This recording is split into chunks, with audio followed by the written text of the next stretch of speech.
Rachel Spawn is heading into home territory. She may have grown up just over the border in Victoria's Murrayville, but it's all Mallee country all the same. Do you know, as soon as I get into the Mallee area, I just relax. I feel so comfortable in these surroundings. But the Olympic athlete hasn't come to Lameroo for old time's sake. Hi, Glenda. G'day, welcome to Lameroo. It's Rachel Spawn's new role as Development Executive for the Australian Melanoma Research Foundation that's brought her to the Thomsons' house. Yum. My grandma had died from a melanoma, and it's getting to the point where most people are touched by this cancer. Being a basketballer and playing sport, that's wonderful and it's given me a great life, but are you saving lives? And I think being involved with the Australian Melanoma Research Foundation, you can actually help save lives. Her grandmother is not the only loved one missing from the Thomsons' table. Last September, Glenda and Mark Thomson's son and Hayden Thomson's older brother died from melanoma. His name was Aaron Thomson. He loved fishing and sheds and collecting stuff. He was 27 years old. He was very loyal to his friends, too loyal at times, got himself into heaps of trouble. But yeah, he loved people. He really did. Yeah, he was a people person. Well, that just goes to show there was nearly 650 at his funeral. People come from all over Australia. Yeah.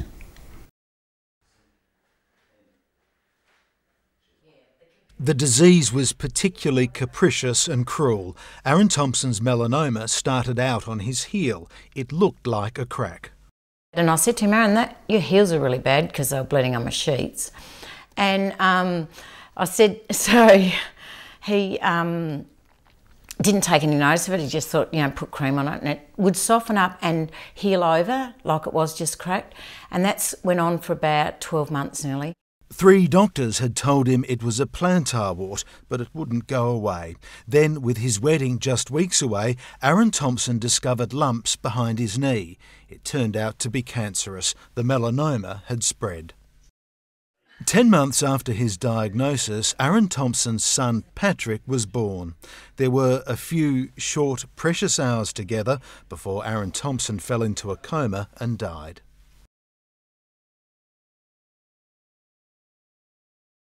My greatest fear at the moment is that Rhiannon's going to bring up our new baby on her own, and how my family would deal with more death. Something I'm going to fight really hard to make sure they don't have to go through.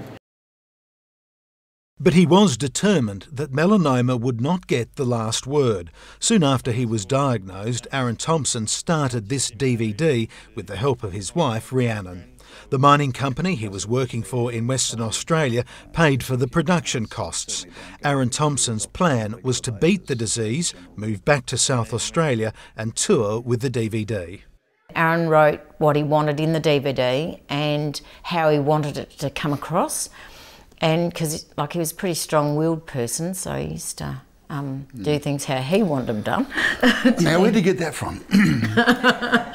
I am very proud of my brother for what he's done in the situation that he was in as well. I always knew he was brave, but this just really did prove how brave he was. Now, the family will tell Aaron's story in his absence. It's such a powerful tool, you know, that Aaron made a DVD, and then you have Glenda and Mark wanting to fulfil his wish of promoting, I guess, educate people about melanoma. So it's such a powerful tool, and I'm so grateful that I have met Glenda and Mark. Already the Thomsons say many of Aaron's former teammates have been to local GPs for a checkup. Young men like Aaron Thomson's best mate, Josh Keller, are a particular target. Young fellas like us, we're not invincible, and, you know, bad things can happen, and, you know, you've got to get things in order, as well as, you know, your life insurance and work cover and all that kind of stuff, and as well as getting yourself checked out if something was to come up, so, yeah. And then even when guys are sick, they keep it to themselves, and that's sort of, we don't sort of know how common these things are, because blokes never actually talk to each other about them, so you never actually know if the fella standing next to you has been through anything like this. How's it all going? Yeah, good. What have you discovered? That's important, according to melanoma specialist and head of the Australian Melanoma Research Foundation, Professor Brendan Coventry, because when caught early, the prognosis is good. Melanoma, when it's diagnosed early, has a wonderful success rate, great survival, and the survival is essentially the same as not having had the melanoma. But melanoma is an all or nothing sort of beast. If the diagnosis comes late, the outlook almost invariably is bleak. And so the big aim is for cash for research. And what the Lamoureux people are trying to do is to try and sort of change a lot of this so that when melanoma does spread, we've got some treatments, we've got some options available to us. At the moment, the options are extremely narrow and really not very effective, whichever way we look at it. There'll be a black tie dinner in Lamoureux later this year to raise money. This week the Thomsons went to the ETSA board asking them for sponsorship.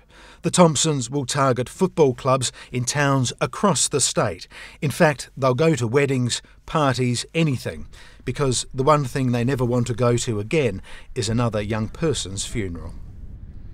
There's no point feeling sorry for us. It's happened, and we just don't want it to happen to anybody else if we can possibly avoid it. Yeah. What's done's done. There's no bringing back.